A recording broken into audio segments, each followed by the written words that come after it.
features a stereo closest to you and exits us and out of the stadium. Also, please refrain from reaching out to the elephants. This is for your safety as well as the safety of the animals and their trainers. Other than that, sit back, relax, and enjoy the show and the rest of your day here at Six Flags Marine World.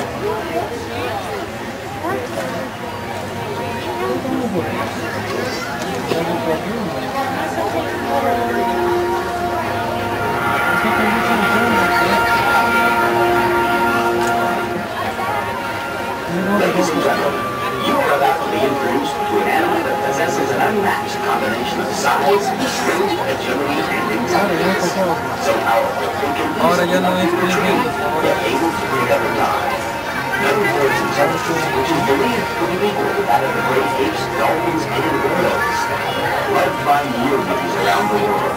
Yet in spite of this popularity, it has become one of the animal kingdom's most endangered species, primarily poaching and habitat destruction.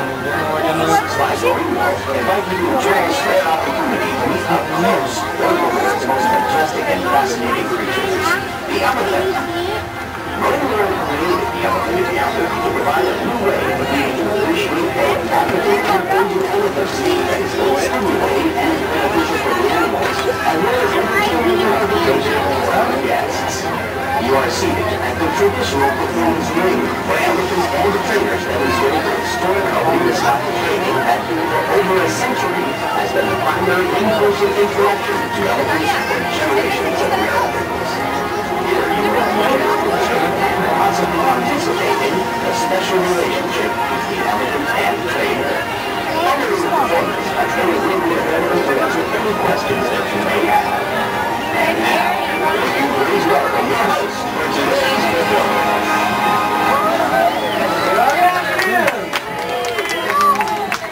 And welcome to the Elephant Encounter. My name's Nick. I'll be your host for this half of the show. Also one of the elephant trainers here at the park. Now with me as always we have Pava. Let's have her come out here so you can get a better look at her. Now the first thing you'll probably notice about her are those great big floppy ears. Now, that's the easiest way to tell that Pava is an African elephant. Now the Asian elephants are going to have a lot smaller ears. They're a lot more like us. Their ears are kind of more in proportion to their body. Now there are some subtle other differences. The shape of their back is different, the number of toes is different, the texture of their skin. Actually quite a few more differences than you might even expect. But on a different note, let's speed Pava up here. And as she speeds up, you might notice that her gait isn't changing. She continues to walk. She doesn't trot, she doesn't gallop, she doesn't run. Elephants can only walk, but they can walk very, very fast. They can actually cruise at around 25 miles per hour. Way faster than any person ever could. It also helps that we have quite a bit of balance and coordination. Ladies and gentlemen, this is our 28-year-old Pava. Now here in the encounter, our most important job is just to keep these guys busy, keep them active, both mentally and physically active. Mentally and physically healthy.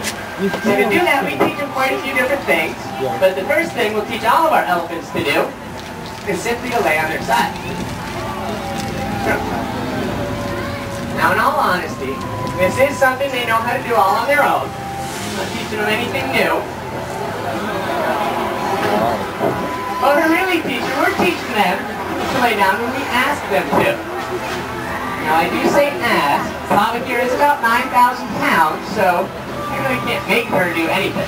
She does what she chooses to do. Fluids a little bit, but I can't make her. Now you see, for an elephant, this is actually their most vulnerable position, being on their side. She's about 9,000 pounds, again, so it takes her a few seconds to get all that weight back up in the air. So if anything bugs her, anything comes to hurt her, she's kind of stuck. She's very, very vulnerable. So in the wild, elephants won't even lay down to sleep if they're insecure. They'll sleep standing up. They'll lean up against a tree, or against another elephant even. But here, since we spend so much time, we built such a rapport, so much trust, we can actually take these guys in places where they are insecure, places they're nervous, ask them to lay down, and they'll do it for us. Because of that trust. It's pretty neat. It's kind of nice to have something this big think you know what you're doing. My mother doesn't even think I know what I'm doing, but she does, and that's the important thing. Now from here I can actually do job. Boogers. I can take care of this big girl. I can scrub her back. See, she's also 9 feet tall, so to give her her daily bath and to reach her back, this is the easiest way to do it. To scrub her back, I can check for any ingrown hairs, any cuts, any scrapes, any abrasions. Go around to the front and check these big feet, these big elastic pads. Make sure there's no sharp stones, no foreign objects, nothing that might make its way in there and cause her any problems. Now, if I do find anything, I'm also in a position to treat it. I can medicate her, I can draw blood, I can give her an injection. So whatever I need to do, I can call the veterinary staff, they can come down and poke and prod at her. That's what vets do, they like to torture animals. Now, we can do all this and we hardly ever need any drugs. We never need to knock them out. We never need to take a sleep to do a procedure. And she trusts me so much, I can actually put her in a little bit of discomfort. And she trusts that I know what I'm doing. She trusts that her best interests are what at heart. So she'll let us do almost anything. And that's the most important part of that trust. See, an animal this big, you knock them down to do some procedure, a lot of times they won't wake back up. So it's way better, way less stressful for them to just do it this way. A little more work for us, but way better for them. And that's all that really matters. From here, this is a really basic behavior, but we can actually go into a variety of other behaviors. One of which Tom has been waiting very patiently to demonstrate. So if you have a camera, you actually might want to get it out. She is going to make a nice little pose. Put a hand on the star of our show.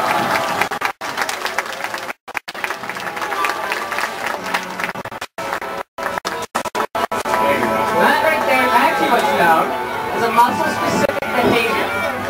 Now all that means we teach our elephants to do that works on a specific muscle group over their body. That right there is what's called a sit-up, and it works on just what a sit-up would work on for us. It works on her big tummy muscles, the big fat gut of hers. Now in the wild, if she were on her own, she would work on those herself, reaching up into the taller trees, reaching for those high branches, that high fruit, the stuff the other animals can't get to. Now if she were in the wild, she'd also be walking 1 to 25 miles every day, just looking for food, just looking for water. But since they're here, since all that's provided for them, it's also important that we provide them with an exercise program. Which is why we designed the encounter. We designed it to get them out, keep them busy. This is kind of Hava's aerobic workout for the day. The log show is kind of their weightlifting program. And most importantly, we do our elephant rides. If you come ride the elephant,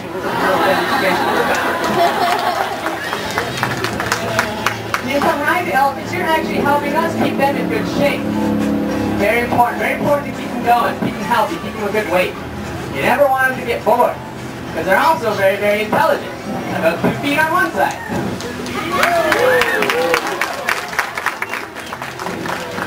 Mama here is actually the smartest animal in the park. Her IQ is on par with a 6 or 7-year-old child.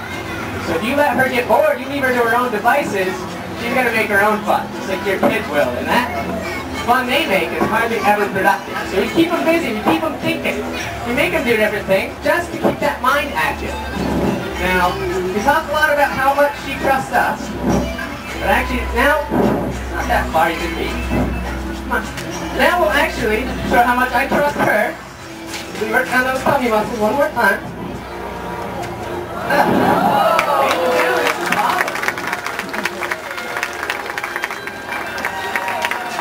Now, after her show, since you guys are such a good crowd, she likes to head to the back, just to give you guys one final little bath.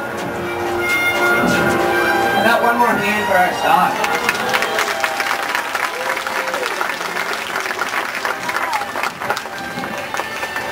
Now, since she was such a good sport, such a good job, especially the part where she didn't drop me on my head,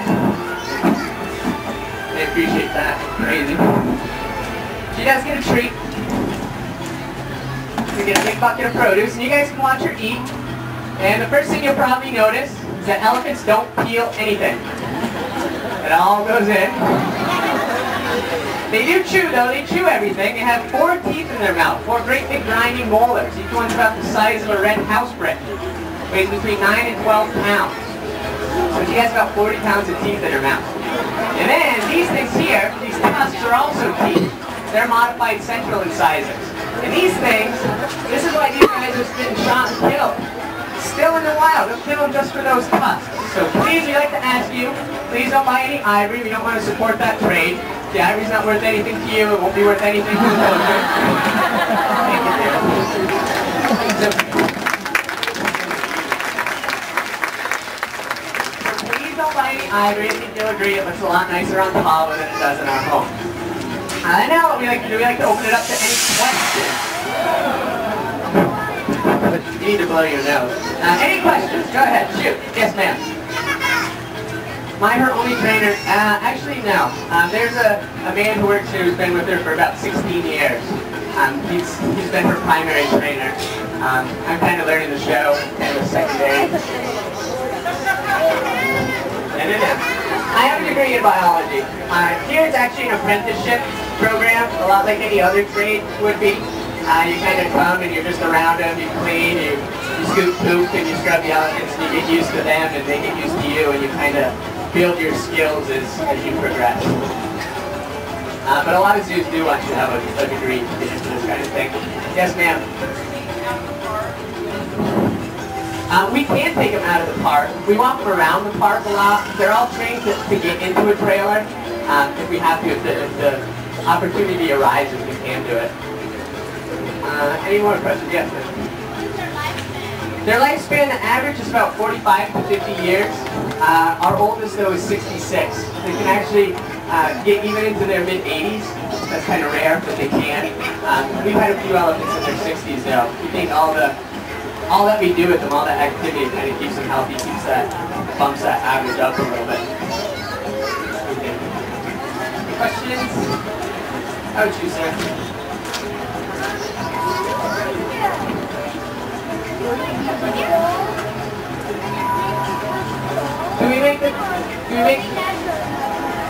We actually will pick on her tusks. You can see on the left, that one's cracked.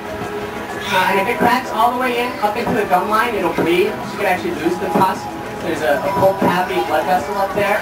So we trim hers and we keep the cracked one shorter so she can't use it. She can't dig with it and push on things as much with it. Hopefully that crack will grow out or at least it won't get any worse. So we do trim hers. It's actually safer too because when they play with each other, they push on each other and they use those tusks and we don't want anybody to get cut up and have problems. So.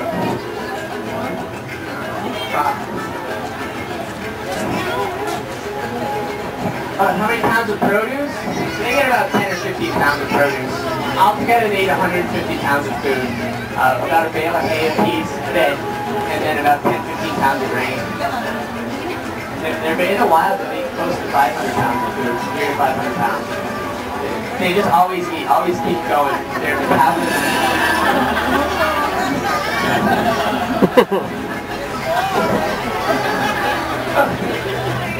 You make that look way lighter than it is. You drop it, I mean. She's very strong. Yes, ma'am.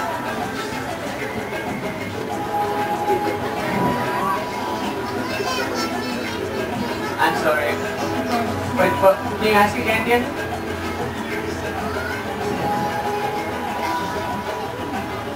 Why do they throw water on themselves? That's how they give themselves a bath. It feels good. Like you like to play in the water, they like to too. And that's just how they do it. They'll pull about 5 gallons of water up in their nose and then they just throw it all over themselves. Yes, ma'am. We keep our African and Asian elephants together, yes. You don't see a lot of problems specifically between the species. It's more, they're all individuals, so it's kind of like a first grade schoolyard.